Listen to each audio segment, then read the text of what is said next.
Seseorang dikatakan sehat bila yin yang seimbang.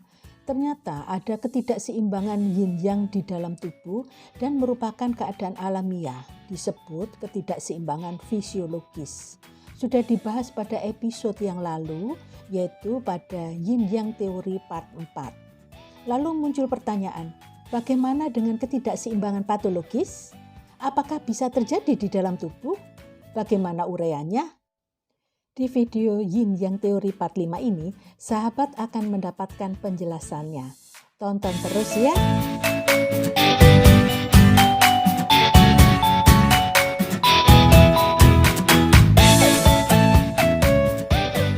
Assalamualaikum sahabat akupunktur Indonesia, apa kabar? Sehat ya? Sahabat, patologis dalam Kamus Besar Bahasa Indonesia berarti dalam keadaan sakit, abnormal.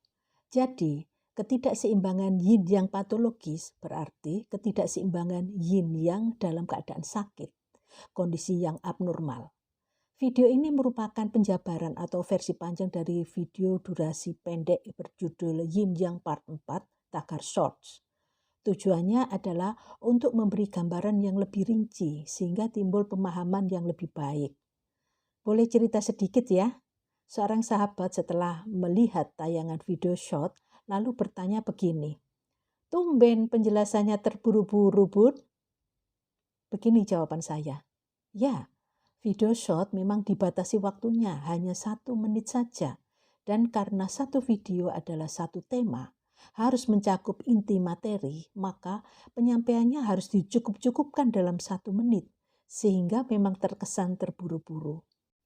Terima kasih Kak atas komentar dan pertanyaannya. Saya tunggu komentar, saran pada video ini dan juga video-video lainnya. Nah, kali ini pada serial Yin Yang Teori, penyampaiannya lebih santai dengan harapan sahabat bisa memahami dengan lebih mudah. Dari sudut pandang patologis, yin atau yang bisa meningkat melebihi batas normal dan menyebabkan konsumsi yang atau yin berlebihan. Misalnya, ketika seseorang terserang penyakit infeksi, suhu tubuh akan naik hingga 40 derajat Celcius. Dikatakan kelebihan yang. Hal ini akan menyebabkan kekeringan cairan tubuh karena mengkonsumsi yin berlebihan. Ada yang beranggapan bahwa kondisi ini sebagai upaya tubuh untuk menjaga keseimbangan antara yin yang, yaitu cairan tubuh dan suhu. Tetapi ini adalah keseimbangan patologis, bukan keseimbangan normal, karena berasal dari kelebihan yang di atas batas normal. Jadi, dari sudut pandang patologis ada 4 situasi yang berbeda, yaitu kelebihan yin mengarah ke konsumsi yang, kelebihan yang mengarah ke konsumsi yin, konsumsi yang mengarah pada penampakan jelas dari kelebihan yin, konsumsi yin mengarah pada penampakan jelas dari kelebihan yang. Penting untuk dicatat bahwa kondisi yang pada kelebihan yang dan kondisi yang pada konsumsi yin tidaklah sama. Kelebihan yang, faktor utamanya adalah peningkatan yang abnormal yang mengarah untuk konsumsi yin. Sedangkan pada konsumsi yin, faktor utamanya adalah kekurangan yin yang timbul secara spontan dan menyebabkan kelebihan yang. Mungkin sahabat akan bertanya-tanya, kok begitu? Bukannya sama saja. Kalau yang satu naik, maka yang lain turun. Dan sebaliknya, bila yang satu turun karena dikonsumsi, maka yang lain akan naik. Kan sama saja, apa bedanya? Dibuat mudah saja, jangan dipersulit. Memangnya ada bedanya? Jawabnya, ya, berbeda. Bingung ya? Baik, akan kita urai satu persatu. Dengan gambar diagram akan memperjelas hal ini. Gambar 1 adalah diagram keseimbangan yin dan yang. Yin yang berada tepat di garis keseimbangan. Ini kondisi normal terjadi pada orang sehat. Gambar 2 adalah diagram kelebihan yin. Yin meningkat melebihi normal. Yin berada di atas garis keseimbangan. Contoh, ketika kelebihan yin di dalam tubuh mengkonsumsi yang, diistilahkan dengan full cold atau dingin penuh. Gambar 3 adalah diagram kelebihan yang meningkat melebihi normal, yang berada di atas garis keseimbangan. Contoh, ketika kelebihan panas akan mengkonsumsi cairan tubuh, menyebabkan kekeringan, diistilahkan dengan full heat atau panas penuh. Gambar 4 adalah diagram konsumsi yang di bawah garis keseimbangan, sehingga nampak yin lebih tinggi dari yang. Ini terjadi ketika energi yang tubuh secara spontan kekurangan.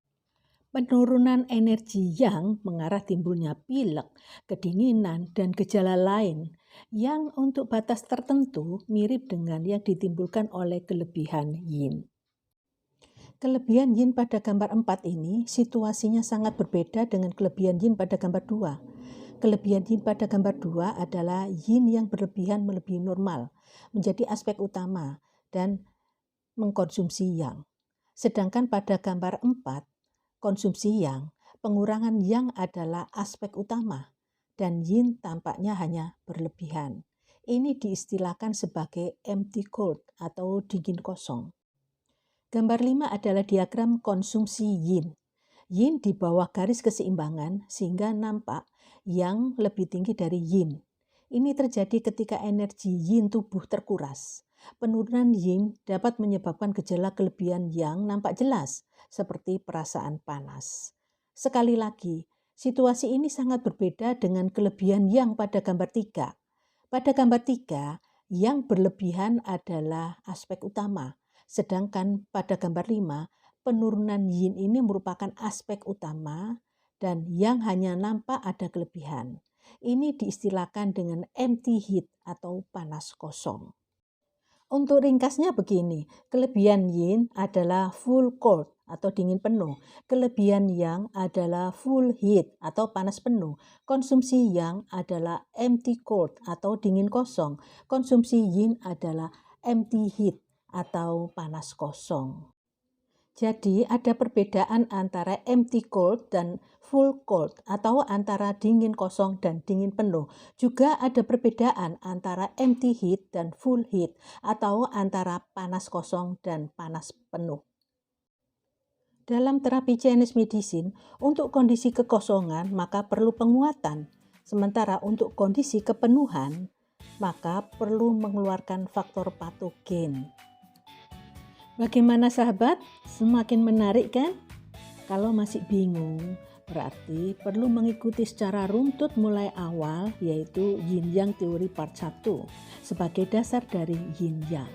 Bisa juga mengikuti kelanjutannya yang melengkapi tayangan ini.